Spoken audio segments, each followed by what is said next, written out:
Hello there, YouTube. My name is Vince. Welcome to our humble channel here. Today, it seems as though we have an issue.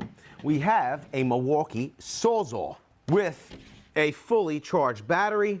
I will let you know that this Milwaukee SAWZALL is catalog number 2620-20. Now, why is the catalog number important in the beginning of this video?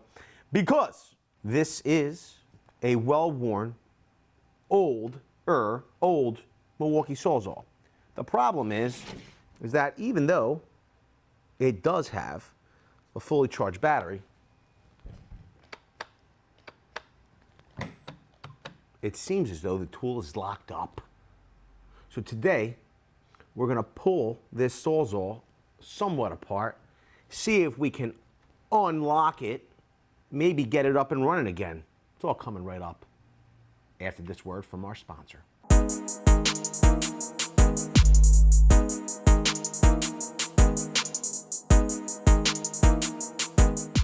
So here's the deal. Sometimes if a SAWZALL gets locked up like this, you can throw a blade into the tool, okay, and then manipulate the tool and get it free. You know, I would wear gloves if I was you. And you manipulate that blade and then it moves the shaft back and forth.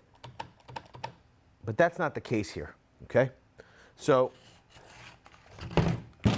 I'm not certain what's locking this up, but I figured it's older. Maybe we could try to pull this thing apart. Some screws in here. I will say this, now that I'm pulling this rubber boot back, there's some, look at this. I didn't realize that the tool, look at it, man. We got some actual metal under there. And quite frankly,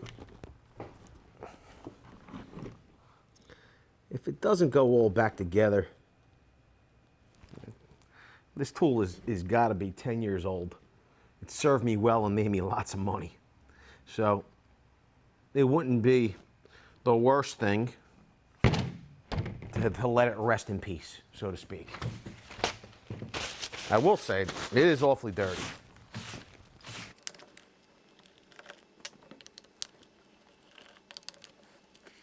In addition to the hand tools we have here, we have some lubricants that I'm sure some of you will tell us are not appropriate for the task. Oh, we might have one fastener. We might, oh, we just got it. We might not be able to get to. Now, if we need to grease this up or see what's up or do something, I got some automotive style grease. That's probably not the right grease, but we're gonna go with it. Boom. Yeah, this thing's shot. So out of the assembly comes this right here. Little ball bearing. I will say this. So it looks as though it gets to the end of its stroke and it tightens up. Massively tightens up. And then it gets to the bottom of its stroke and it tightens up again. I will say this. We have this little housing here. We possibly could have just started right there. But let's pop the motor off first. Why not?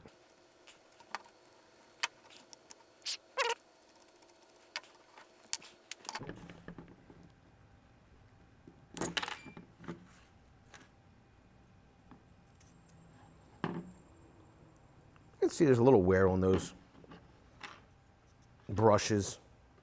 Not an enormous amount.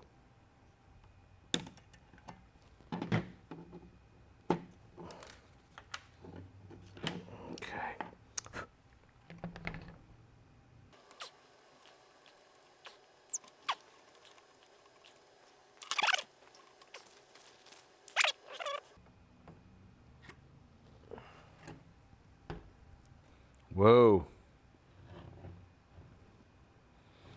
Okay, so I feel like, I don't know if you could see this here, there's a whole bunch of sludge. Now whether that is a broken, I feel like that might be something. I mean, it's greased up in there, but I feel like we might have broke something.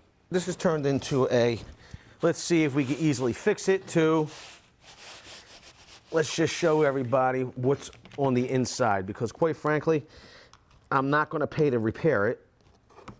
It's an obsolete unit. If it was something simple, that would be one thing, but it's turned out that it's not. So let's just cut this rubber boot off and get in here. I mean, this thing's got some mileage on it. Pretty fun.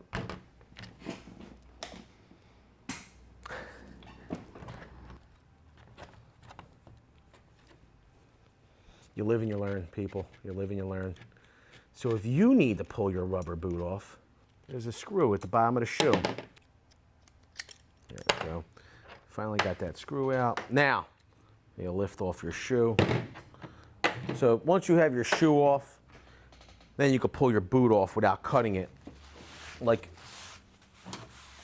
a very impatient person.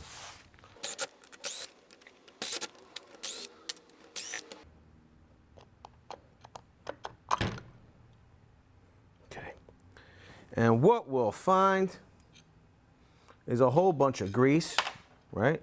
It shows that it's well worn, of course. But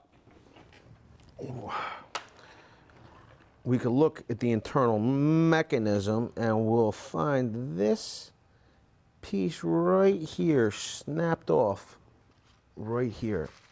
And what was happening was, you could see it, sheared off right there. So this would be in place if it was intact right here over top this reciprocating assembly.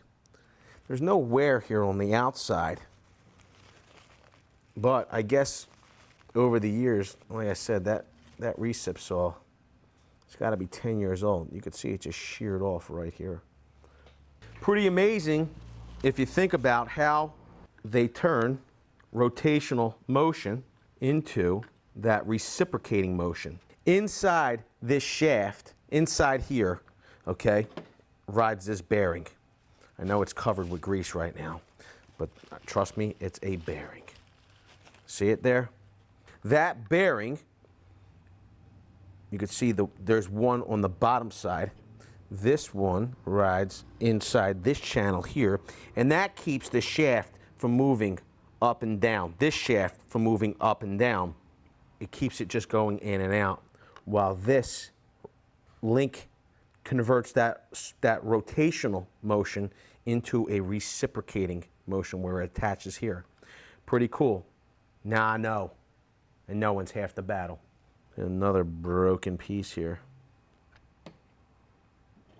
So I think we just had some catastrophic damage, and quite frankly, this has turned into more of how does it work, or what's inside, or how not to repair your power tools. And if you like getting an up close and inside look to your power tools, so you know how they work when you pick them up to use them and you don't take them for granted, then smash the like button. Also, if it's your first time here, you're not already, get subscribed and tap the bell. Why do you want to tap the bell? Because you might need to buy a new recip saw or SAWZALL, and quite frankly, we do some of the best tool deal videos on the interwebs. Some of those tool deals only last a matter of minutes. Never spend more when you can spend less. Tap the bell. Get notified. With that, I want to say I appreciate each and every one of you for being here. Thanks a lot, everybody. We'll see you all on the next one. Video's over, but I know you want more. So this is how you're going to get it. First thing you need to do is pretend you're this guy, and you're here at the birthplace of freedom. Now ring that bell like it's 1776 and let all notifications through. What? You're not subscribed yet? Well, smash this button here. After that, watch this video here, here, and maybe over here. See you later.